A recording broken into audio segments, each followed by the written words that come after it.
زمانے کی قسم تمام انسان خسارے میں ہے، سوائے ان کے جو ایمان لائے، جنہوں نے نیک عمل کیے، جنہوں نے ایک دوسرے کو حق کی نصیحت کی، جنہوں نے ایک دوسرے کو صبر کی تلقین کی۔ اعوذ باللہ من الشیطان الرجیم، بسم اللہ الرحمن الرحیم۔ شہر رمضان الذی انزل فیہ القرآن ھدی للناس وبینات من الھدی والفرقان، صدق اللہ العظیم۔ محترم ناظرین، السلام علیکم ورحمۃ اللہ وبرکاتہ۔ زمانہ گواہ پروگرام میں خوش آمدید۔ اس پروگرام میں شریک گفتگو ہیں جناب ایوب بیگ مرزا صاحب، ناظم نشر و اشاعت تنظیم اسلامی، اور جناب ڈاکٹر عارف رشید صاحب، ناظم اعلیٰ مرکزی انجمن خدام القرآن لاہور۔ ناظرین، آج کا ہمارا پروگرام رمضان، قرآن اور پاکستان کے حوالے سے ہے۔ یہ اگر ہم اس کو سنیں تو لگتا ہے کہ یہ ہم وزن قسم کے الفاظ ہیں، لیکن بہرحال ہم وزن تو ہیں ہی، لیکن ان میں ایک تعلق بھی ہے جس کے اوپر ہم آج بات کریں گے۔ رمضان المبارک کا دورہ ہے، بلکہ رمضان المبارک کی آمد ہے، اور سب لوگ اب اس وقت اس امید میں ہیں کہ انشاءاللہ بہت جلد روزے بھی رکھیں گے اور تراویح بھی پڑھیں گے۔ اسی حوالے سے ہماری گفتگو ہوگی، اور پاکستان کے حوالے سے بھی، اور رمضان جو آج کل ہمارے ہاں ایک میڈیا کے اندر ایک انڈسٹری کے طور پہ وجود میں آ گیا ہے کہ جناب مختلف پروگرامز اور شوز ہو رہے ہیں، اور اس سے جو دین کے ساتھ سلوک ہو رہا ہے اس پر بھی ہم بات کریں گے۔ میرا سب سے پہلے سوال ڈاکٹر عارف صاحب آپ سے ہے، رمضان المبارک کی حکمت کیا ہے؟ احمدہ وصلی علی رسولہ الکریم، اما بعد فاعوذ باللہ من الشیطان الرجیم، بسم اللہ الرحمن الرحیم۔ یا ایھا الذین آمنوا کتب علیکم الصیام کما کتب علی الذین من قبلکم لعلکم تتقون، صدق اللہ العظیم۔ میں نے ابھی سورہ بقرہ کے 23ویں رکوع کی پہلی آیت ابھی آپ کے سامنے پڑھی ہے، جس سے پہلی بات تو یہ معلوم ہوتی ہے کہ یہ روزے کی عبادت ایسا نہیں ہے کہ کوئی نئی نویلی شے ہو کہ جو امت مسلمہ پر فرض کی گئی ہو۔ قرآن حکیم اس بات کی طرف ہماری رہنمائی کرتا ہے کہ اللہ تعالیٰ نے پہلی دور میں بھی جن اقوام کو بھیجا ان پر بھی روزے کی عبادت فرض تھی۔ یہ الگ بات ہے کہ امت محمد صلی اللہ علیہ وسلم کے لیے روزے کے وہ احکامات کہ سحری ہے، پھر افطاری ہے، اس میں بہت سہولت اللہ کی طرف سے دی گئی، ورنہ آپ حضرات جو پہلے نہیں تھی، جیسا کہ آپ حضرات کا علم ہے، جو بھی اہل کتاب میں سے خصوصاً عیسائی چونکہ ہمارے ہاں موجود ہیں، تو ان سے اگر آپ کبھی گفتگو کریں گے تو واقعتاً جو دورانیہ ان کے روزے کا ہے اس کا کوئی تقابل ہمارے ساتھ ہے ہی نہیں، تقریباً ڈبل دورانیہ ان کا بنتا ہے۔ اس لیے کہ میں پہلے اس غلط فہمی میں تھا کہ ان کے ہاں روزہ غالباً جب رات وہ سوتے ہیں 10، 11، 12 بجے کے قریب اس کو کھا پی لیا اور اس کے بعد نیند آتے ہی روزہ شروع ہو جاتا ہے۔ لیکن یہ کہ ایک صاحب سے میری جو بڑے مذہبی کرسچن ہیں ان سے جب گفتگو ہوئی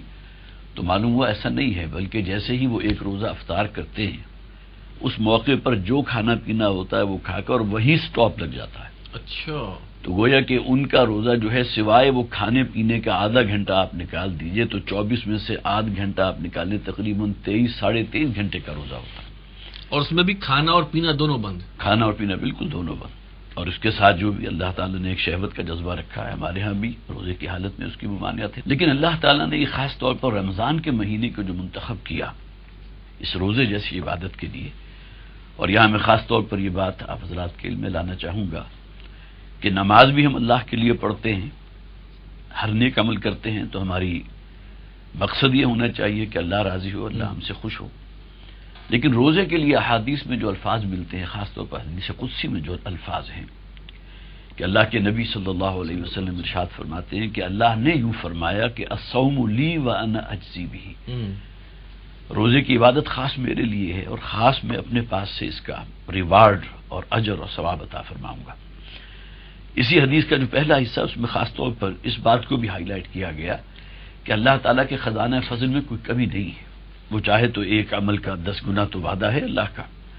اس کے بعد ذکر کیا گیا 100 گنا بھی اللہ تعالیٰ اس کا جو ثواب دیتا ہے، 700 گنا تک دیتا ہے، الا الصوم، سوائے روزے کی عبادت کیے، کہ معلوم ہوا کہ روزے کی عبادت کا اجر و ثواب 700 گنا سے بھی بڑھ کر ہے. تو اس سے کم یہ کہ ہمارے اندر یہ جو ہے ایک عزم اور ارادہ پیدا ہونا چاہیے کہ روزہ جو ہے جو اپنی اصل حقیقت کے ساتھ جو ہونا چاہیے کہ صرف کھانے پینے اور شہوت کے اوپر جو ہے کنٹرول نہ ہو، بلکہ انسان ہر گناہ سے بچے. اس لیے کہ جس آیت کی بھی میں نے آپ کے سامنے تلاوت کی ہے، اس کا اصل لب لباب کیا ہے کہ اللہ تعالیٰ نے روزے کیوں فرض کیے؟ لعلکم تتقون، تاکہ تمہارے اندر تقوی پیدا ہو، خدا خوفی پیدا ہو. اور تقوی وہ احساس ہے کہ انسان شعوری طور پر یہ دیکھے کہ یہ کام جو میں کرنے چلا ہوں میرے رب کو پسند ہے یا نہیں ہے، کہیں میرا رب مجھ سے ناراض تو نہیں ہو جائے گا. یہ خوف اور احساس اگر انسان کو دامنگیر ہے تو یہ تقوی ہے. تو روزے کی اصل روح تقوی ہے. یہی وجہ ہے کہ نبی اکرم صلی اللہ علیہ وسلم نے اس کو مزید، جسے آپ کہیے کہ تفصیل اس میں ایک اور رنگ بھرا ہے کہ جو شخص بھی من لم یدع قول الزور والعمل به فلیس للہ حاجۃ ان یدع طعامہ وشرابہ. جو شخص بھی روزے کی حالت میں جھوٹ بولنا اور جھوٹ پر عمل کرنا، بے ایمانہ گناہ کرنا اگر ترک نہیں کرتا تو اللہ تعالیٰ کو اس سے کوئی غرض نہیں کہ یہ شخص صبح سے شام تک بھوکا پیاسا رہا اور شہوت رانی سے اپنے آپ کو روکے رکھا. تو معلوم ہوا کہ روزے کا اصل حاصل تو تقوی ہے، لعلکم تتقون. نماز کا بھی اصل حاصل ہے اور وہ ہے اللہ کی یاد دل میں برقرار رہے. 5 وقتہ نظام جو ہے ہمارے دین نے دیا ہمیں، اور 1.5 2 گھنٹے کے بعد جو ہے آپ کو جو بھی آپ کی مجبوری ہے، جو بھی مصروفیت ہے، اس سے نکال کر لا کر کھڑا کیا جاتا ہے مسجد کے اندر، اور وہ حاضری کا احساس اس کا انسان کے اندر ہونا چاہیے. تو وہ اسی لیے تاکہ تمہارے دلوں میں میری یاد برقرار رہے. تو روزے کی عبادت کا اصل حاصل جو ہے وہ تقوی ہے، اور ہمیں پوری کوشش کرنی چاہیے کہ جہاں ہمارے دین میں وہ چیزیں کہ جن کے بارے میں صریحاً حکم ہے کہ وہ خلاف شریعت ہے، حرام ہے، ان سے تو اپنے آپ کو پوری طرح روکیں. کم سے کم یہ کہ اس 1 مہینے کی ایکسرسائز سے یہ فائدہ تو ہوگا نا، اگر انسان پوری طرح اس کے اوپر کاربند رہا جی، کہ سال کے بقیہ 11 مہینے جو ہے وہ کم سے کم ان چیزوں کے بارے میں تو محتاط رہے گا نا جن کے بارے میں احادیث کے اندر، قرآن حکیم کے اندر شدید مذمت کی گئی ہے. اچھا، یہ جو میں نے آیت پڑھی تھی شہر رمضان الذی انزل فیہ القرآن، جی تو رمضان کے مہینے کے ساتھ قرآن کے نازل ہونے کو قرآن مجید میں بیان کیا گیا کہ رمضان کا مہینہ وہ ہے جس میں قرآن نازل کیا گیا. تو جو رمضان المبارک کی حکمت میں ایک تو آپ نے کہا تقوی اور وہ روزے کے ریفرنس سے، یہ قرآن مجید کا معاملہ جو آیا ہے رمضان کے ساتھ، اس کو آپ کیسے اس میں فٹ ان کرتے ہیں؟ اس میں بھی اصل میں بڑا گہرا تعلق ہے رمضان المبارک میں قرآن حکیم کا نزول. اس کے بارے میں کوئی اختلاف نہیں، جب قرآن میں موجود ہے شہر رمضان الذی انزل فیہ القرآن، اور اس میں بھی خاص طور پر شب قدر کا ذکر تو 2 مقامات پر ہے، سورہ دخان میں بھی ہے اور سورۃ القدر میں بھی ہے. انا انزلناہ فی لیلۃ القدر، اور سورہ دخان میں لیلۃ مبارکہ کے الفاظ آئے. تو اس کے بارے میں کوئی دو رائے نہیں کہ یہ اصل میں وہی شب قدر کی بات ہو رہی ہے، شب خواہ وہ سورہ دخان ہو یا سورہ قدر. تو قرآن حکیم کا نزول، وہ قرآن جو اللہ کا کلام ہے، نوع انسانی پر اللہ کی سب سے بڑی رحمت. قرآن اپنے آپ کو کیا کہتا ہے؟ ھدی للناس ہے، تمام انسانوں کے لیے ہدایت ہے، شفاء لما فی الصدور ہے، موعظہ ہے. یہ تمام چیزیں کیا ہیں؟ یہ گویا کہ ہمارے لیے اللہ کی بندگی اور اللہ کی اطاعت کے اندر زندگی بسر کرنے کے لیے جو اصل ٹارگٹ ہونا چاہیے اس کو حاصل کرنے کی چیزیں ہیں. تو رمضان کا قرآن حکیم کے ساتھ یہ تعلق کہ اللہ تعالیٰ نے روزہ اس مہینے میں فرض کیا کہ دن بھر کی ایک مشقت کرو، تاکہ جو تمہارے حیوانی تقاضے ہیں، جو انسانی خواہشات ہیں، ان کو کنٹرول کرنے کا ایک جذبہ تمہارے اندر پیدا ہو. نہ صرف جذبہ پیدا ہو بلکہ اس پر کاربند ہو. اور اس کے بعد جب یہ تمہاری حیوانی تقاضوں کی جکڑ بندیاں کچھ کمزور پڑیں گی، اس کے اندر کوئی ضعف لاحق ہوگا، تو اب گویا کہ قرآن حکیم ہے کہ جو وہ روح کا جو ہم میں سے ہر شخص میں موجود ہے، اگرچہ وہ ہمارا جو مادی وجود ہے اس کے اندر کہیں دبی ہوئی ہے، کہیں سے سک رہی ہے، لیکن یہ کہ اسے موقع ملے گا اپنے رب کے حضور متوجہ ہونے کا. تو رمضان اور قرآن کا دن کا روزہ اور رات کے اوقات میں قرآن حکیم کے ساتھ ایک تعلق کو مضبوط کرنا، جو ہم تراویح کی شکل میں بھی ہے، پھر قرآن حکیم کا مطالعہ بھی ہے، ترجمہ تفاسیر کا جو ہے مطالعہ بھی ہے. یہ تمام چیزیں قرآن حکیم کے ساتھ آئیں گی. اچھا بیگ صاحب، اس میں جو ہم نے ٹاپک رکھا ہے رمضان، قرآن اور پاکستان، یہ پاکستان کا لفظ اضافہ تو نہیں ہے یا کوئی ریلیونس آپ سمجھتے ہیں یہ ہے اس میں کہ پاکستان کا بھی ظاہری بات ہے 14 اپنا پاکستان بھی ایک کا جو جس کو ہم کہتے ہیں انڈیپینڈنس ڈے اگر ہم دیکھیں تو وہ رمضان المبارک ہی کی تاریخوں میں آتا ہے جو ہجری تاریخیں ہیں. تو تھوڑا اس کی وضاحت کریں ہم. بسم اللہ الرحمن الرحیم. آصف صاحب، یوں تو رمضان اور قرآن کا تعلق جو ہے وہ دنیا کے ہر مسلمان سے ہے، ہر جگہ جو بھی جہاں بھی کوئی مسلمان ہے تو اس کا قرآن کو ماننے پر، قرآن پر ایمان لانے پر وہ مسلمان ہے، اور رمضان کا حکم ہے، قرآن کے روزے رکھنے کا حکم قرآن میں ہے، لہٰذا ہر مسلمان کا تعلق رمضان اور قرآن سے تو ہے ہی۔ یہ جو ہم نے پاکستان کا معاملہ کیا ہے تو تھوڑا سا ایک اضافی معاملہ پاکستان کا ہے۔ میں اس معاملے میں صرف آپ کو تھوڑا سا تحریک پاکستان میں لے جاؤں گا۔ دیکھیے، جب قائد اعظم نے، بانی پاکستان قائد اعظم نے سیاست میں قدم رکھا، برِ صغیر کی سیاست میں، تو انہوں نے کانگریس کو چنا، صحیح، اور کانگریس میں انہوں نے پھر یہ کوشش کی ہندو مسلمان مفاہمت کی، اس لیے انہیں میسنجر آف پیس بھی کہا جاتا تھا، لیکن وہ ناکام ہوئے، اور پھر وہ دیکھا انہوں نے کہ کانگریس صرف ہندو مفادات کا تحفظ کرتی ہے، تو اس پر انہوں نے کانگریس چھوڑ کر مسلم لیگ جوائن کر لی، ٹھیک، اور مسلم لیگ میں وہ کوشش کرتے رہے کہ کسی طرح ایک مسلمانوں کے لیے کہ خصوصی اہمیت، ابھی الگ ریاست کا تو پاکستان کا تو کوئی سوال نہیں تھا، لیکن مسلمانوں کا تحفظ کیسے ہو سکتا ہے؟ لیکن مسلم لیگ میں کچھ عرصہ کام کرنے کے بعد وہ مایوس ہو کر تو لندن واپس چلے گیا، اور ان کے بڑا ایک تاریخی جملہ ہے، ہندوز آر انکریجیبل، اور مسلمانوں کا معاملہ یہ ہے کہ ان کے لیڈر سے میں صبح جو بات کرتا ہوں وہ شام کو وہ انگریز ڈپٹی کمشنر کو وہ بات پہنچی ہوتی ہے، تو وہ ناقابل اصلاح ہیں اور یہ ناقابل اعتبار ہیں، لہٰذا قائد اعظم واپس چلے گئے۔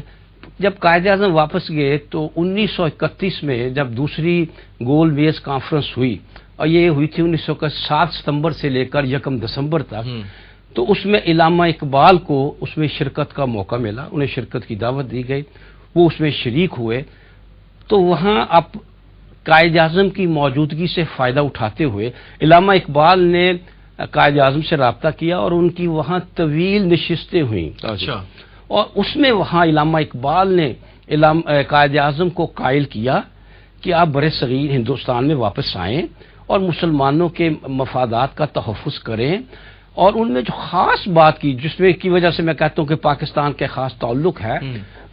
یہ الفاظ آتے ہیں کہ انہوں نے کہا کہ آپ اس اپنی تحریک میں اسلام کا انجیکشن لگائیں، اچھا، اسلام کو انجیکٹ جب تک آپ نہیں کریں گے مسلمان اس وقت تک متوجہ نہیں ہوگا۔ تو علامہ اقبال کی اس تجویز پر انہوں نے قبول کیا۔ پولیٹیکل موو تو نہیں تھی؟ ہندوستان کے مسلمان کا تعلق اسلام سے بہت جذباتی رہا ہے، شروع سے ہی عملی تعلق کم ہے، اور جذباتی تعلق کی بڑی مثالیں دی جا سکتی ہیں، وہ تحریک خلافت ہو، وہ اس طرح کی مسلمان کا تعلق جو ہے، برِ صغیر کے مسلمان کا تعلق بڑا اسلام سے بڑا جذباتی تعلق ہے۔ تو بہرحال علامہ اقبال کیونکہ ایک دانشور تھے، بہت بڑے فلاسفر تھے، بہت بڑے اسکالر تھے، تو انہوں نے قائد اعظم کو یہ کہ اگر جب تک آپ اسلام کا اس کے ساتھ جوڑ نہیں جوڑتے اس وقت تک آپ کامیاب نہیں ہو سکتے۔ اس پر عمل کیا قائد اعظم نے، اور آپ دیکھتے ہیں کہ دیکھتے دیکھتے مسلم ہے تو مسلم لیگ میں آ، اور پاکستان کا مطلب کیا، لا الہ الا اللہ۔ یہ پاکستان کا جو خاص تعلق ہے اس رمضان سے اور قرآن سے اس حوالے سے بھی ہے کہ دنیا کی کوئی ریاست بھی اس وقت اسلام کے نام پر مارز وجود میں نہیں آئی، باقاعدہ کہ وہ اسلام کے نام پر مارز وجود بھی ہے، نمبر 1۔ اور نمبر 2 بات یہ ہے کہ نہ ہی یعنی کسی بھی جس طرح کہتے ہیں پاکستان کا مطلب کیا، لا الہ، کسی نے اپنا مطلب لا الہ نہیں کہا۔ مصروں کا عرب نیشنلزم ہے، لیکن یہاں صرف ایک مسئلہ تھا کہ اسلام سے ایک تعلق کی بنا پر مسلم ہے تو مسلم لیگ میں، ہاں مسلم ہے تو مسلم لیگ میں، ہاں تو یہ نعرہ بہت پاپولر ہوا، اگرچہ وہ پاکستان کا مطلب کیا، لا الہ الا اللہ کے بارے میں تو بعض لوگ اس کو کہتے ہیں کہ یہ مسلم لیگ کا آفیشیل نعرہ نہیں تھا، آفیشیل نعرہ تھا یا نہیں تھا، لیکن یہ ہے کہ اس نعرے کی وجہ سے تحریک پاکستان کو بڑی تقویت پہنچی، جان پڑ گئی اس میں، اور لوگ قربانیاں دینے کے لیے تبھی تیار ہوئے تھے اسی وجہ سے۔ تو لہٰذا پاکستان کا پھر یہ کہ رمضان سے ایک تعلق یہ بھی ہے کہ پاکستان 27ویں رمضان کو جس کے بارے میں امکان غالب ہے کہ وہ لیلۃ القدر ہے، پاکستان رمضان کے مہینے میں آیا، اور اسی رات کے بارے میں یہ ہے کہ قرآن نازل ہوا، تو ایک تعلق بن گیا نا رمضان سے اور قرآن سے پاکستان کا اضافی، جو دنیا کی کسی جگہ پر بھی کسی مسلمان کا یہ اضافی تعلق نہیں ہے۔ لہٰذا یہ کہنا کہ رمضان، قرآن اور پاکستان محض ہم کافیہ ہے، ہم کافیہ تو ہیں بھی اگرچہ ہے، لیکن اصل بات یہ ہے کہ پاکستان مارز وجود بر موقع بھی ہے۔ پاکستان 27 مارز رمضان کو وجود، اگر ہم دیکھیں ہاں تو وہ نزول قرآن کا بھی اور پھر اس کے بعد یہ پاکستان کے قیام کا۔ جی ٹھیک ہے۔ اچھا، میرا سوال ڈاکٹر عائشہ آپ سے یہ ہے، قرآن مجید اور جو آپ نے روزے کے حوالے سے بات کی، کسی ایک بندہ مومن کے لیے آپ کیا سمجھتے ہیں کہ رمضان المبارک کو گزارنے کے لیے اس کا کیا طریقہ کار ہونا چاہیے، کیا لائے عمل ہونا چاہیے؟ دیکھیے نا، سب سے پہلی بات تو یہ ہے کہ جیسا کہ میں نے وہ آیت آپ کے سامنے رکھی تھی کہ رمضان میں روزہ، اور روزے کی اصل غرض و غایت خدا خوفی۔ تو سب سے پہلی بات جو انسان کے اندر پیدا ہونی چاہیے اس مہینے کے شروع ہوتے ہی، کہ ایک شعوری طور پر وہ اس بات کا ارادہ کرے کہ کسی گناہ میں ملوث نہ ہو۔ اس لیے کہ ویسے تو یہ حکم اللہ کا سال کے 12 مہینوں کے لیے ہے، لیکن عام طور پر ہوتا ہے، یہ ہیومن سائیکی بھی ہے کہ اگر کوئی خاص آپ ٹارگٹ ڈیٹ دے کر آگے کچھ چیزیں طے کرتے ہیں تو اس میں کچھ سہولت بھی ہو جاتی ہے۔ تو رمضان کا مہینہ جیسے ہی شروع ہوتا ہے تو گویا کہ ہمارے دین نے ہمارے لیے وہ جسے عام طور پر کہا جاتا ہے کہ نیکیوں کی لوٹ سیل لگا دی، تو یہ جذبہ داعیہ انسان کے اندر موجود ہوں، یعنی کہ وہ جیسے سیل پر ہم کسی بھی سیل کے اوپر ہم جس جو ہے طرح ہم موٹیویٹ ہوتے ہیں، لپکتے ہیں اور جاتے ہیں، تو رمضان کا بھی اسی طرح۔ یہی وجہ ہے کہ نبی اکرم صلی اللہ علیہ وسلم نے اپنی ایک حدیث میں جو فرمایا نا کہ شعبان شہری و رمضان شہر اللہ، کہ شعبان جو ہے وہ میرا مہینہ ہے اور رمضان اللہ کا مہینہ ہے۔ اور حضرت عائشہ صدیقہ رضی اللہ تعالی عنہا کا یہ قول بھی آپ حضرات میں سے بہتوں نے سنا ہوگا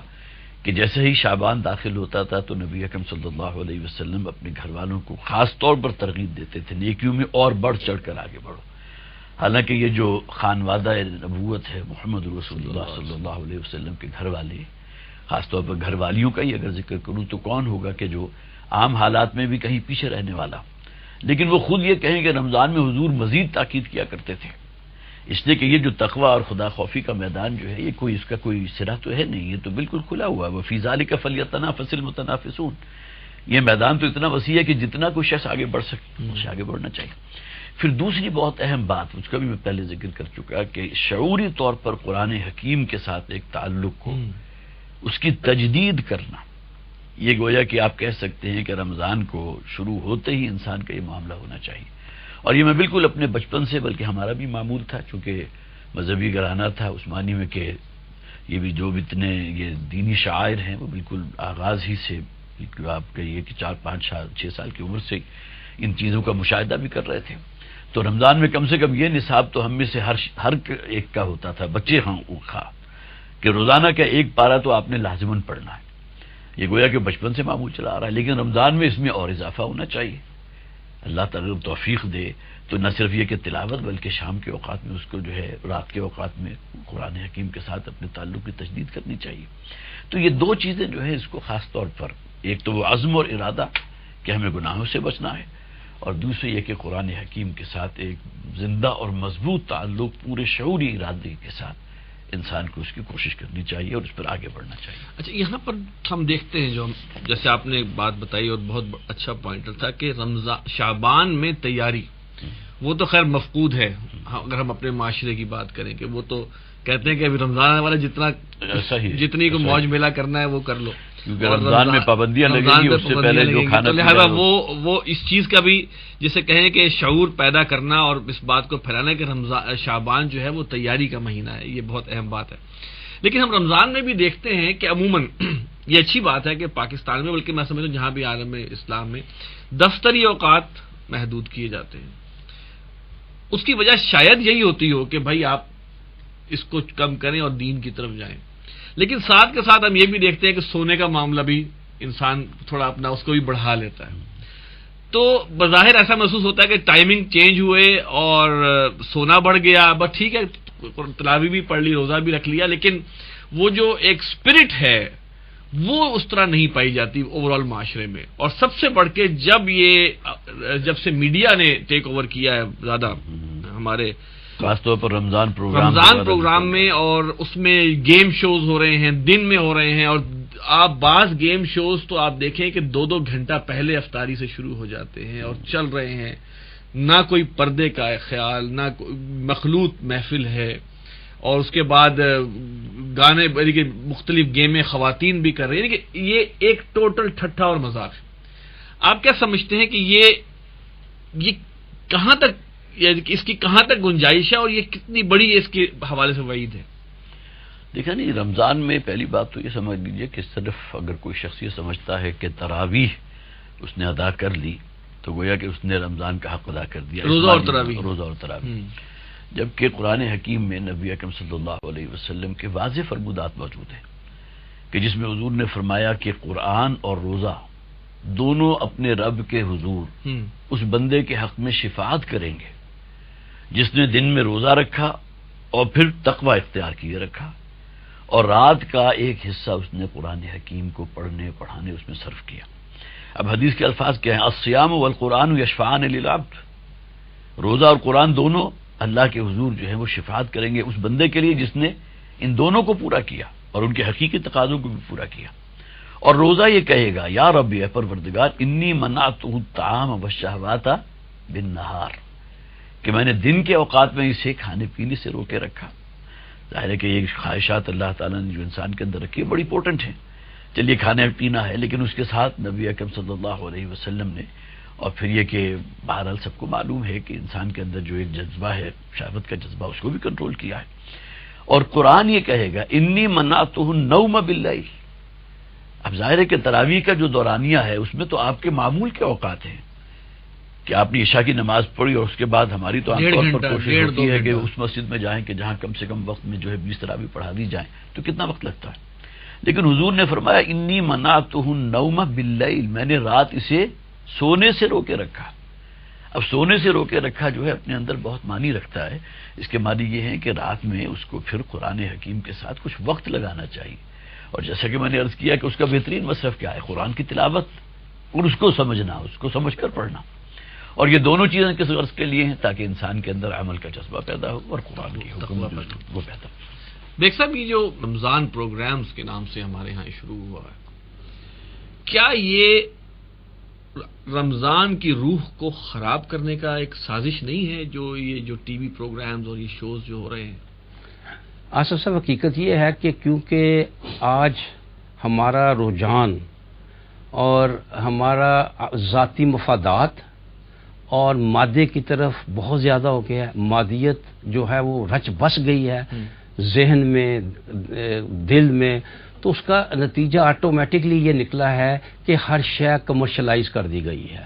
ہر شے، ہر معاملے میں یہ سوچا جاتا ہے کہ اس سے پیسہ کتنا بنے گا. تو پھر اس کا پھر یہ یہاں تک کہ یہ جو آپ رمضان کے پروگرام، یہ خالصتاً ایک روحانی معاملہ ہے. خالصتاً ایک ایسی چیز ہے جس سے آپ اللہ کو راضی کرنا چاہتے ہیں، جس سے آپ اپنی روح کو تقویت پہنچانا چاہتے ہیں. تو اگر آپ اس کو اس طرح کے پروگرام کریں گے جس میں اینٹی اسلام باتیں ہوں گی، غیر شرعی باتیں ہوں گی، غیر شرعی محافل ہوں گی، غیر شرعی گفتگو ہوگی، ہنسی مذاق ہوگا، ٹھٹھا ہوگا، تو اس کا لازمی نتیجہ نکلے گا کہ وہ یعنی جو مقصد ہے اصل میں وہ فوت ہو جائے گا، اور یہ سب کچھ کاؤنٹر پروڈکٹیو ہو جائے گا. اب دیکھنا، ایک اگر سنجیدہ پروگرام، میں آپ کو صرف بتانا یہ چاہ رہا ہوں کہ جو بے حیائی کا جو ایک ناپاک قطرہ ڈالا جاتا ہے اس کے ذرا طریقہ کار آپ دیکھیں. حضور کی حدیث ہے نا کہ علم تستحی فاصنع ما شئت، تو بے حیا ہو جائے پھر تم جو چاہے کر. ایک سنجیدہ پروگرام ہو رہا ہے، 2 علماء عالم یہاں بیٹھے ہیں، ایک عالم یہاں بیٹھے ہیں، ایک کوئی آپ نے سیکولر لا کے بٹھا دیا، اور اینکر خاتون ہے. اور اینکر خاتون وہ ہے جو پوری طرح میک اپ کر کے تیار ہو کر ریویلنگ انداز میں بیٹھی ہوئی ہے کہ، اور وہ علماء بھی بیٹھ کے اس کو اپنا امام سمجھے بیٹھے ہیں، اور اس کی باتوں کو جو ہے اینکر از لائک این امام، بیسیکلی وہ کنٹرول کر رہا ہے، جو کہ ویسے ہی شریعت کے عورت کا کنٹرول کرنا کسی بھی اس طرح کے شو کو یا اس طرح کے کوئی ہے وہ اس کے تقاضا نہیں ہے شریعت کا. لیکن یہ کہ وہ اب کیمرہ مختلف اینگل سے دکھا رہا ہے. میں تو اس لحاظ سے کہہ رہا ہوں کہ ایک مصیبت شروع ہوئی جس کے حوالے سے تنظیم اسلامی نے بہت آواز اٹھائی پچھلے 2 سالوں میں، اس سے فرق پڑا ہے، لیکن اب بھی شیطان نہیں چاہتا افاقہ ہوا ہے، لیکن ان مواقع کے اندر بھی میں ملاوٹ کر دوں، کہیں پہ وہ خالص دین نہ چلا جائے یا خالص کوئی بندہ اللہ سے یکسو ہو کے توبہ نہ کر لے. تو لہذا اس میں ہمیں دیکھنا چاہیے گا کہ اصل مقصد جو دجالی نظام کا ہے وہ یہ ہے کہ یہ لوگ دین پر یکسو نہ ہوں. اگر چلو بفرض محال طبیعت آمادہ ہو بھی جائے تو اس میں غلط انجیکشن لگائے جائے تاکہ اس کا اثر نہ ہو سکے. دیکھیں آصف صاحب، اس میں ہمیں صرف اس سیکولر کو یا خاتون کو ہم اس کی ملامت نہیں کریں گے. یہ ہم ایک سازش کی بات میں پوچھتا ہوں، میری گزارش یہ ہے کہ وہ علماء حضرات جو وہاں تشریف فرما ہیں، کیا اولاً یہ نہیں کہ کیا انہیں بائیک آؤٹ کرنا چاہیے ایسی محفل کا کہ یہ کیونکہ خلاف شریعت ہے لہذا میں اس میں نہیں بیٹھوں گا؟ دیکھیں یہ تلخ بات ہے لیکن کرنا پڑتی ہے. الحق مرن، حق کڑوا ہوتا ہے لیکن حق حقی ہوتا ہے. اولاً تو انہیں اس کا جو ہے اولاً نہیں بلکہ کرنا ہی چاہیے کہ اس کا بائیک آؤٹ کرنا چاہیے، کہہ دینا چاہیے کہ ہم اسی قسم کی محفل میں، مخلوط محفل میں جس میں اور پھر آپ نے دیکھا کہ اس خاتون کو سرے سے کوئی علم ہی نہیں ہوتا کہ 11 مہینے وہ کوئی اداکاری کر رہی ہوتی ہے، وہ سنگنگ کر رہی ہوتی ہے، اور اللہ معاف کرے وہ ڈانس کر رہی ہوتی ہے. وہ عورت کو لا کے بٹھا دیا جاتا ہے. یہ رینڈ کوآپریشن کی جو سفارشات اگر ہم پڑھ لیں نا بیگ صاحب، تو اسلام کو جتنا گندا کرنے کا کام جو ہے وہ ان طرح کے پروگراموں سے ہو رہا ہے. اسلام کو خراب کرنے کا، اسلام کے روشن چہرے کو بگاڑنے کا، اس کی مثال نہیں ملتی. میں نے شروع میں عرض کیا نا کہ اصل میں ہر شے کو کمرشلائز کر دیا گیا. اب ٹی وی چینل نے اس نے اور ان کے مالکان نے تو یہ دیکھنا ہے نا کس سے ریٹنگ بڑھے گی، کون سا پروگرام کس انداز میں کیا جائے تو اس کی ریٹنگ بڑھے گی. سر اس میں مالکان کے ساتھ بھی رونا ہے کہ وہ اس ریٹنگ کے چکروں میں تم دین کو پالوٹ کر رہے ہو. بالکل ہے، ایسا ہی ہے، یقیناً ایسا ہی ہے. ان علماء سے رونا یہ کہ اللہ کے بندو تمہیں ٹی وی پہ آنے کا شوق ہے کہ تم آ کے تم کم از کم دین کی جو لمٹس ہے، شریعت کی لمٹس کا تو خیال کرو. اور سب سے بڑھ کے ہم جو سامعین یا ناظرین ہیں، ہم ایسے پروگراموں کو نہ دیکھیں. ہم کوشش کریں اس وقت ٹی وی بھی نہ لگے. سب سے بڑی تو بات یہی ہے، اگر ان کی ریٹنگ کس سے متعین ہوتی ہے؟ لوگوں کے دیکھنے سے ہوتی ہے نا. تو جب اگر وہ دیکھیں گے اور اس کی ریٹنگ بڑھے گی اور ان کو معلوم ہوگا کہ اس پروگرام کے دوران جو اشتہارات دیے جا رہے ہیں وہ اشتہارات بہت دیکھے جا رہے ہیں، سب اسی کمرشل بنیادوں پہ سب کچھ، تو پھر اس میں اشتہار بھی زیادہ آئیں گے، اس پہ لوگ متوجہ بھی زیادہ. لیکن اگر آج لوگوں کو پتہ چل جائے کہ عوام تو اس کا بائیک آؤٹ کر رہی ہے تو اشتہار دینے والا اشتہار نہیں دے گا اور میڈیا ہاؤس والا ایسا پروگرام نہیں کرے گا. تو اس میں آپ یہ کہہ سکتے ہیں کہ عوام کا رول جو ہے وہ قابل قدر نہیں ہے، درست نہیں ہے، صحیح نہیں ہے. انہیں صحیح رول ادا کرنا چاہیے، ایسے پروگراموں کو بائیک آؤٹ کرنا چاہیے اور اس سے اجتناب کرنا چاہیے. ان چیزوں کو دیکھنا کو تو آٹومیٹک یہ ختم ہو جائیں گے. انہیں تو تعلق ہے کہ ہماری ریٹنگ کا کیا بنتا ہے، ہمارے اگر کمرشل اس دوران چلتا ہے تو اس سے آمدن کتنی ہوتی ہے. ایک کمپنی کو اگر پتہ چل جائے کہ یہ پروگرام تو دیکھا ہی نہیں جاتا تو دے گی اس میں اشتہار. تو بڑی سیدھی سی بات ہے، کرنے کا کام تو دونوں کا ہے، عوام کا بھی ہے اور میڈیا ہاؤس کا بھی ہے. ابھی جو مرزا ایوب بیگ صاحب گفتگو کر رہے تھے اسی میں تھوڑا سا یہ اضافہ کرنا چاہوں گا کہ جو بات ہو رہی ہے نا کہ عوام اس کو نہ دیکھیں. سوال یہ ہے کہ جب کسی معاشرے کے اندر ایک شے کی ڈیمانڈ ہے، شیطان تو انسان کے رگ و پے میں سرایت کیے ہوئے، اور بے حیائی اور یعنی و فحاشی یہ گویا کہ سب سے بڑا آلہ ہے جو وہ استعمال کرتا ہے انسانیت کو ریل کرنے کے لیے. اس حوالے سے گویا کہ وہ جو چیزیں ہیں کہ جس میں لوگوں کی کچھ ذہن سازی کی جائے، لوگوں کو بتایا جائے، ورنہ یہ کہ انسان کے اندر جو اشتہا موجود ہے گناہوں کی طرف، ان النفس لامارۃ بالسوء، لہذا جو چیز بھی اسے چمکتی ہوئی نظر آئے گی اس کی طرف پلٹے گا. مجھے یاد ہے کہ ایک بہت ہی معروف میگزین تھا، یہ والد محترم ڈاکٹر اسرار احمد رحمۃ اللہ علیہ اس کا ذکر کیا کرتے تھے کہ وہ جو خاص طور پر یہ سنڈے میگزینز کا جب آغاز ہوا تھا تو ڈاکٹر صاحب نے شکایت کی جو اونر تھے اس میگزین کے کہ آپ جو بالکل فرنٹ صفحے کے اوپر آج اگر آپ کے پاس 20 شماروں کے میگزین اگر آپ نکال لیں تو وہ 20 کے 20 جو ہے سامنے پورٹریٹ لگا ہوگا کسی خاتون کا، کہیں لباس کا ہے، کہیں جو ہے موسم کے رنگ بیان کیے جا رہے ہیں، لیکن خاتون ہے. تو ڈاکٹر صاحب نے ان سے ذکر کیا کہ یہ جو آپ کر رہے ہیں اس کو ختم نہیں کرتے جی، اگر یہ ہم نے نکال دیا تو اس کو کوئی خریدے گا ہی نہیں۔ وہی بات ہے نا کہ خریدار کون ہے؟ تو یہ بات اپنی جگہ ہے کہ یہ ہونا چاہیے کہ عوام اسے نہ دیکھیں، لیکن یہ کہ ہمیں بہت ہی سنجیدگی سے اس طرف غور کرنا چاہیے۔ الحمدللہ اس ضمن میں لٹریچر کی تقسیم ہے، لوگوں کے اندر وہ اویئرنیس پیدا کرنا ہے، شرم و حیا کو جو ہے اس کے جذبات کو اجاگر کرنا ہے، یہ کام ہو رہا ہے۔ تنظیم اسلامی بھی اس میں بہت ماشاءاللہ کئی دفعہ ان کے جو بڑے بڑے جو ہیں وہ سیشنز اس میں ہوئے ہیں اور بہت کیمپینز بھی چلی ہیں اس میں، تو میرا خیال ہے کہ اس کی طرف بھی خاص طور پر۔ باقی ہے کہ یہ دور اصل میں ہے ہی دجل کا دور، کہ جس میں چمک دمک اور یہاں کی رنگینیاں جو ہیں وہ انسان کو کھینچتی ہیں، اور یہ تمام چیزیں وہ ہیں کہ جو پھر گویا کہ سب سے بڑے ہتھ کنڈے بن جاتے ہیں شیطان کے، انسانوں کو اللہ کی معصیت اور نافرمانی اور سرکشی تک لے جانے میں۔ دیکھیں اس میں آپ نے جو بات کی نا کہ عوام، دیکھیں ہماری خیر خواہی عوام کے ساتھ بھی ہے، اور جو ٹی وی چینلز کے مالکان ہیں وہ بھی مسلمان ہیں، ان کو بھی ہمیں ان کو بھی توجہ دلانی چاہیے کہ بھائی تم جو یہ کام کر رہے ہو اس کی شناعت کیا ہے، اس کا گناہ کیا ہے، اور تمہارے ذریعے سے جو لوگ دیکھیں گے ان کو دیکھنے کا گناہ بھی تمہارے سر پڑے گا۔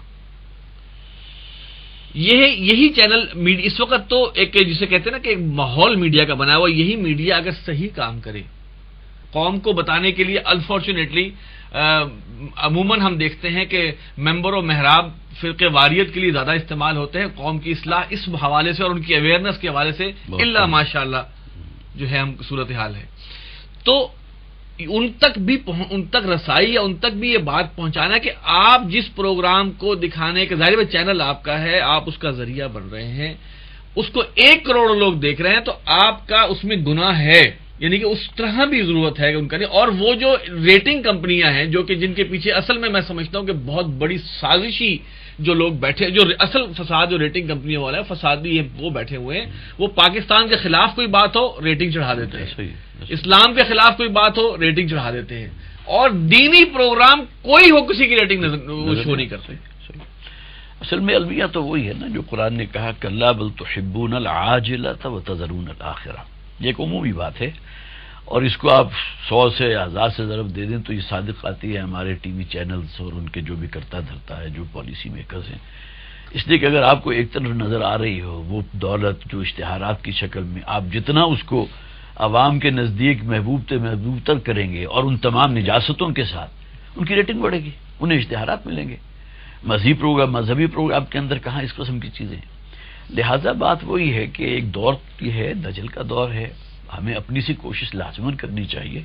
اور عوام کی سطح پر بھی کرنی چاہیے، اور خاص طور پر جو بھی یہ میڈیا ہے اس کے جو بھی کرتا دھرتا ہے ان تک بھی بات پہنچانی چاہیے پورے خلوص کے ساتھ۔ باقی یہ کہ یہ تو اللہ تعالیٰ نے اختیار انسان کو دیا ہے کہ حق اس پر واضح کر دیا جائے، باقی اختیار اس کے پاس ہے، چاہے تو اس رستے کو اختیار کر لے چاہے اس کو اختیار کر لے۔ دیکھ صاحب اس میں پیمرا کا کیا کردار آپ سمجھتے ہیں؟ میں آپ کو اس میں ایمفیسائز کرنا چاہوں گا کہ اب پھر یہ خوفناک طوفان شروع ہونے والا ہے، ہمیں اس کو کلیئر کرنا چاہیے۔ ہمارے پروگرام کی الحمدللہ ریچ ہے، ہم بھی بتائیں کہ پیمرا کو کیا کردار ادا کرنا چاہیے۔ پیمرا میں جو لوگ بیٹھے ہوئے وہ تو سب سے بڑے اللہ کے ہاں جواب دیں گے۔ دیکھیں پیمرا ہی کا تو اصل کردار ہے، کلیدی کردار اسی کا ہے۔ دیکھیے آپ سنتے رہتے ہیں فلاں بات ہوئی، اسٹیبلشمنٹ کے خلاف بات ہوئی یا فلاں بات ہوئی تو پیمرا نے فوراً گرفت کی، اور پیمرا کی گرفت کرنے سے آپ دیکھیں کہ اگر کسی اینکر کا پروگرام 1 ماہ کے لیے بند کر دیا جائے تو یہ تو گویا آپ نے اس پہ آپ نے ایک کلہارا مارا اس کے سارے وجود پر ہی۔ تو لہذا پیمرا کے پاس تو بہت اختیار ہے، پیمرا جہاں دیکھے کہ اس طرح کی غیر شرعی معاملات ہو رہے ہیں، غیر شرعی کام ہو رہے ہیں، غیر شرعی مجالس کا انعقاد ہو رہا ہے تو وہ گرفت کرے، تو کوئی نہیں کرے گا، کر سکیں گے ہی نہیں۔ ریاست مدینہ کا نام لینے والے عمران خان، ان کی دور حکومت میں پہلا رمضان آ رہا ہے جی، آپ کا کیا خیال ہے؟ نہیں میرا نہیں خیال کہ کوئی ایسی بنیادی تبدیلی نظر آئے، اس لیے کہ ریاست مدینہ کے حوالے سے بھی تو ابھی ہمیں کوئی اہم کوئی نظر آتا ہوا قدم، کوئی اس طرف پیش رفت نظر نہیں آ رہی، تو میں نہیں توقع کرتا کہ اس میں کوئی ایسی تبدیلی آئے گی، اگرچہ آنی چاہیے۔ پھر یہ دیکھیں کہ جہاں تک ان کا تعلق ہے انہوں نے تو شروع سے ہی 2 ہی چیزوں کو کیا ہے اسلام کے حوالے سے، میرٹ اور مساوات اور یعنی سوشو اکنامک کا معاملہ کیا ہے،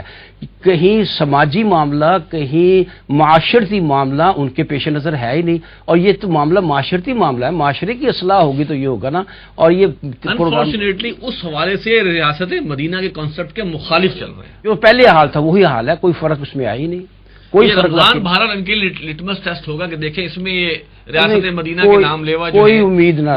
وہ کیا اس میں کرتے ہیں، کوئی امید نہ. اچھا ایک بات عارف صاحب یہ آتی ہے کہ لوگ کہتے ہیں بھائی زمانہ بدل گیا، اب اس کے بغیر گزارا نہیں. میں آپ کو صحیح بتاؤں کہ بعض چینل مالکان سے میری ملاقات بھی ہوئی تو میں نے ان سے کہا بھائی یہ کہتے نہیں سر اب تو زمانہ کا ٹرینڈ بدل گیا ہے، اب تو بس یہ اب اس کے بغیر ہو نہیں سکتا. کیا یہ ایکسکیوز درست ہے؟ دین تو مکمل ہو چکا، دین کی تعلیمات تو مکمل ہے، الحلال بین والحرام بین. یہ جو پلی آج کل دی جا رہی ہے نہیں اس کے بغیر تو نہیں چلتا معاملہ، تو کیا کرنا ضروری ہے کام؟ نہیں، یہ تو بالکل وہی بات ہوئی نا کہ کوئی شخص جو ہے کسی حرام رزق میں رشوت خوری ہے، بلیک مارکیٹنگ ہے، یہی کہ سودی کاروبار ہے. ایک بہت بڑی آج کل دلیل پیش کی جاتی ہے کہ جو کوئی کاروبار تو چل ہی نہیں سکتا سود کے بغیر، جو ہمارا پورا کا پورا نظام جس سود کے اندر جکڑا ہوا ہے. تو یہ دلیل ظاہر ہے کہ شریعت کے سامنے تو بالکل اس کی کوئی حیثیت نہیں ہے. اصل معاملہ یہ ہے کہ وہ دین جو محمد رسول اللہ صلی اللہ علیہ وسلم نے دیا اور جس کے لیے وہ آیا مبارکہ الیوم اکملت لکم دینکم واتممت علیکم نعمتی ورضیت لکم الاسلام دینا، اس آیت کے بارے میں تو یہود نے یہ کہا تھا کہ اگر یہ آیت کہیں ہمارے رسول موسیٰ علیہ السلام کو عطا ہوتی تو ہم اس کے نزول کے دن کو جشن کا دن مناتے. لیکن یہ کہ یہاں تو بات بالکل مکمل ہے، اللہ تعالیٰ نے دین مکمل کر دیا محمد رسول اللہ صلی اللہ علیہ وسلم پر. لیکن آج اگر ہم دینی تعلیمات کو اپنے سامنے پرائرٹی دیتے ہیں تو کہا کیا جاتا ہے جی اکبر نام لیتا ہے خدا کا اس زمانے میں، کہ کیا بات کر رہے ہیں، آج سے 1400 برس پہلے کی بات کر رہے ہیں. تو یہ معاملہ تو میں سمجھتا ہوں وہی شیطانی ایک دجل ہے کہ جس کے اندر انسان پوری طرح یہ جملہ کہ یہ اب ماحول یا زمانہ بدل گیا ہے اور اب ذرا یہ چیزیں ذرا کرنی پڑ رہی ہیں، یہ عدم اعتماد نہیں ہے قرآن و حدیث پر؟ بالکل ایسا ہی ہے، بالکل ایسا ہی. یہ تو ایک طرح کا کلمہ کفر ہے. جی بالکل. دیکھیں ایک آدمی کہتا ہے کہ میں شریعت کا فلاں تقاضا پورا نہیں کر سکتا، میں گناہ گار ہوں. ہاں اگر وہ مانتا ہے میں شریعت کا تو اس کو، لیکن اگر ایک آدمی قابل اصلاح بات ہے، یہ قابل اصلاح بات ہے کبھی، اور ایک آدمی کرے یہ شریعت کا تقاضا ہے ہی نہیں، وہ بنیادی تقاضا ہو اور وہ کہہ رہا ہو کہ اس کو یہ تقاضا ہے ہی نہیں، تو یہ تو پھر بہت دور چلی جاتی ہے. اس میں بھی میں سمجھتا ہوں کہ ہمارے میڈیا کا خاصا بڑا کردار ہے، اس لیے کہ میڈیا میں جن پرسنالٹیز کو سامنے لایا جاتا ہے وہ دین کی جو تعبیر کرتے ہیں اور وہ چیزیں کہ جو نبی اکرم صلی اللہ علیہ وسلم کے دور سے آج تک چلی آ رہی ہیں جس کے اندر کوئی اختلاف نہیں تھا، لیکن اس کے اندر آ کر بالکل اپنا عقول پیش کر دینا. اب یہ وہ چیزیں ہیں کہ جو ہمارے نوجوان طبقے کو بڑی تیزی سے اپیل کرنے والی ہیں، اس لیے کہ اندر تو شیطان موجود ہے، اور جہاں آپ کو ان احکامات کے اندر کہیں کوئی نرمی کہیں سے نظر آ جائے تو آدمی فوراً ادھر کا رخ کرتا ہے. فَأَمَّا الَّذِينَ فِي قُلُوبِهِمْ زَيْغٌ فَيَتَّبِعُونَ مَا تَشَابَهَ مِنْهُ ابْتِغَاءَ الْفِتْنَةِ وَابْتِغَاءَ تَأْوِيلِهِ. تو یہ تو ہے. اچھا ایک صاحب ایک ایمبیگوٹی ہے، 27 رمضان 14 اگست تھی یا 15 اگست، ایک ابھی اس کے بارے میں بھی کچھ تھوڑی سی ایک بحث چل رہی ہے کہ جب پاکستان وجود میں آیا تو وہ جمعہ کا دن تھا، 27 رمضان تھی، 14 اگست تھی، اور کچھ کہتے نہیں 14 نہیں 15 اگست تھی. یہ آپ کیا سمجھتے ہیں ایگزیکٹلی کیا ہے یہ؟ دیکھیے یہ بہت مدت تک ایک متنازع مسئلہ رہا ہے، لیکن میں سمجھتا ہوں کہ اب کافی حد تک یہ حل ہو چکا ہے اور بات طے ہو چکی ہے. اصل میں ہمارے ہاں خاص طور پر میں سمجھتا ہوں کہ ڈاکٹر صفدر صاحب ہیں، میں انہیں قائد اعظم کے حوالے سے تحریک پاکستان کے حوالے سے ایک اتھارٹی سمجھتا ہوں. میں کیا سمجھتا ہوں، دنیا انہیں ایک اتھارٹی سمجھتی ہے. انہوں نے ڈاکٹر صفدر محمود دنیا اخبار میں کالم بھی لکھتے ہیں، تو انہوں نے آج سے تقریباً 3 سال پہلے 3 جولائی 2016 میں ایک کالم لکھا تھا جس میں انہوں نے یہ لکھا تھا کہ پاکستان جو ہے وہ 15 اگست کو بنا تھا اور وہ شب جمعہ تھی اور 27 رمضان مبارک تھی. دیکھو لیلۃ القدر کا تو معاملہ یہ 15 اگست کو یعنی 14 اور 15 کی درمیانی شب تھی. ٹھیک. ہاں، اور 12:01 پر اعلان ہوا تھا یہ ریڈیو پاکستان ہے، تو گویا 15 اگست آ گئی تھی. اعلان میں 15 اگست آئی ہوگی، بنا تو اس سے پہلے ہوگا. نہیں یعنی لیکن یہ رات تو اصل میں 14 اگست کی کہلائے گی نا ہمارے نہیں، ہاں 12:01 کہہ رہے ہیں نا، 12:01 پر اعلان ہوا کہ یہ ریڈیو پاکستان ہے، یعنی پہلی دفعہ آفیشیل اعلان ہوا، تو یہ 15 اگست ہی بنتی ہے۔ اور ایک میں عرض کر رہا تھا کہ انہوں نے یہ کالم لکھا، اس پر ہمارے ایک اور محقق ہیں منیر احمد منیر، انہوں نے اس پر بڑا گرفت لی، انہوں نے کہا نہیں پاکستان 14 اگست کو بنا تھا، اور پاکستان اور یہ جو رات آپ کہتے ہیں وہ 27-28ویں تھی، لہذا وہ طاق رات تھی نہیں، لہذا یہ کہنا ہی غلط ہے کہ پاکستان جو ہے وہ اپنا 27 رمضان مبارک کو ملے گا۔ لیکن اس پر پھر وہ ایک جسے کہتے ہیں نا پنڈورا کھل گیا، اور اس پر پوری تحقیق ہوئی تو معلوم یہ ہوا کہ واقعتاً پاکستان جو ہے وہ 14 اور 15 کی درمیانی شب کو قائم ہوا تھا۔ ڈان اخبار کا تراشا ایک میں نے خود اپنی آنکھوں سے بھی دیکھا ہے، اور ڈاکٹر صاحب نے بھی اس کا حوالہ، میں نے ایک 12 اگست 1947 کا تراشا دیکھا ہے ڈان کا، اس پر لکھا ہے 12 اگست دن منگل اور 24 رمضان المبارک۔ اگر 12 اگست کو 24 رمضان المبارک ہے تو اس کا مطلب 13 کو 25 ہوئی اور 14 کو 26 ہوئی، اور رات جو ہے 27ویں رات وہ 27ویں ہوئی، اس سے بھی ملتا ہے۔ پھر اب تو وہ ایک 15 اگست کا بھی مل گیا ہے ڈان کا شمارہ، اس میں بھی صاف لکھا ہے کہ 15 اگست 27 رمضان المبارک جمعۃ المبارک، اس میں لکھا ہے۔ لہذا اب یہ بات بالکل کلیئر ہو چکی ہے کہ پاکستان جو ہے وہ 15 اگست کو بنا تھا، اور میں آپ کو بتا دوں کہ 29 جون 1948 کو کیبنٹ کا ایک اجلاس ہوا تھا، جس میں یہ طے کیا گیا تھا کہ پاکستان کا جو یوم پاکستان وہ 15 اگست کو منایا جائے گا۔ پہلی دفعہ یہ طے ہوا تھا، لیکن بعد میں اس میں ترمیم کر دی گئی۔ یہ بھی تھوڑا سا دلچسپ معاملہ ہے کہ اصل میں تو یہ 14 اگست جو ہے یہ دی گئی تھی انڈیا کو کہ ہندوستان جو ہے آزادی کا اعلان کرے گا 14 اگست کو، اور پاکستان 15 اگست کو کرے گا۔ ہوا یہ کہ پنڈت نہرو کو دوسرے پنڈتوں نے یا جو بھی ان کے ہوتے ہیں پروہت، انہوں نے یہ کہا کہ 15 اگست کا دن جو ہے یہ ہندوستان کے لیے منحوس ہے، اور آپ کو معلوم ہے کہ وہ ان چیزوں پہ بڑا یقین رکھتے ہیں، تو پھر یہ دن بدل دیا گیا۔ لیکن اس کے باوجود پاکستان کا اعلان پھر بھی جو ہے 14 اگست اور 15 اگست کی شب کو ہی ہوا، ان کی اس تبدیلی کے باوجود۔ لیکن پاکستان نے بہرحال یہ طے کر لیا اس کے بعد کہ ہم یہ اپنا یہ دن، کیونکہ انڈیا 15 اگست کو منا رہا ہے تو ہم یہ 14 اگست کو منائیں کریں گے۔ تو ہمارے لحاظ سے تو 14 کو منانا بھی غلط ہے اور 15 کو منانا بھی غلط ہے، یہ تو در حقیقت 27 رمضان المبارک کو منانا چاہیے، تاکہ یہ مسئلہ ہی ختم۔ اب طے ہو گیا ہے کہ یہ 27 رمضان المبارک جو ہے یہ جمعۃ الوداع، یہ تو آپ بڑی آسانی سے دیکھیے، اس میں تو کوئی ہو سکتی ہے نا، قمری معاملات میں کوئی ایگزیکٹ بتانا بڑا مشکل ہوتا ہے، لیکن شمسی معاملات میں تو آپ کہہ سکتے ہیں نا کہ 14 اگست کو کون سا دن تھا اور 15 اگست کو کون سا، تو یہ ہر جگہ سے یہ تحقیق کی گیا، تو 15 اگست کو جمعہ تھا اور وہ 27واں روزہ تھا، یہ بھی بات ہے۔ ایوب بیگ صاحب آپ کی تشریف آوری کا شکریہ، ڈاکٹر عارف رشید صاحب آپ کے آنے کا شکریہ۔ ناظرین، یہ تھا ہمارا پروگرام، اور اس پروگرام میں ہم نے جو گفتگو کی ہے وہ رمضان اور قرآن کا ایک تعلق، پھر روزے کے حوالے سے بات ہوئی، اور روزہ اور تراویح کے حوالے سے بات ہوئی، پھر پاکستان کا کیا تعلق ہے قرآن اور رمضان کے ساتھ، اور پھر ہم نے ایک تلخ جو حقیقت ہے جو اس رمضان کے مہینے میں آج کل ہم مسلمان بحیثیت قوم الا ماشاءاللہ رمضان المبارک کے ساتھ جو سلوک کرتے ہیں اس پر کچھ ہم نے بات کی ہے۔ اور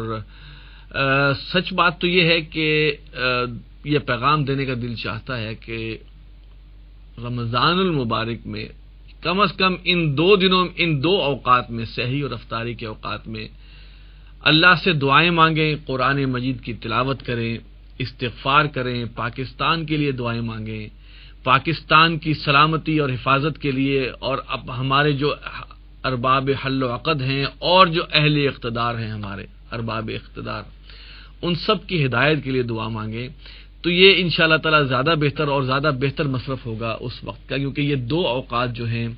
یہ قبولیت دعا کے ہیں۔ میڈیا ان 2 اوقات کو برباد کرتا ہے۔ میری درخواست تمام پاکستانیوں سے، بلکہ تمام مسلمانوں سے جو بھی دیکھتے ہیں، کہ خدا کے واسطے اس رمضان میں اپنا تعلق اللہ تعالیٰ کے ساتھ بڑھائیں. ہم اس وقت واقعی عذاب کی گرفت میں ہیں بحیثیت قوم، اور استغفار اور اس سے نکلنے کے حوالے سے جو ہمارے ذہن میں ہیں، اور اللہ تعالیٰ کو راضی کرنے کے لیے جو بھی ہم اقدامات کر سکیں. رمضان کا مہینہ آنے والا ہے، اللہ تعالیٰ اس سے ہمیں فیضیاب ہونے کی توفیق عطا فرمائے. ہمیں اس پروگرام کے بارے میں رائے ضرور دیجیے گا. ہمارا ای میل ایڈریس ہے media@tanzeem.org. اگلے پروگرام تک کے لیے اجازت دیجیے. السلام علیکم ورحمۃ اللہ وبرکاتہ.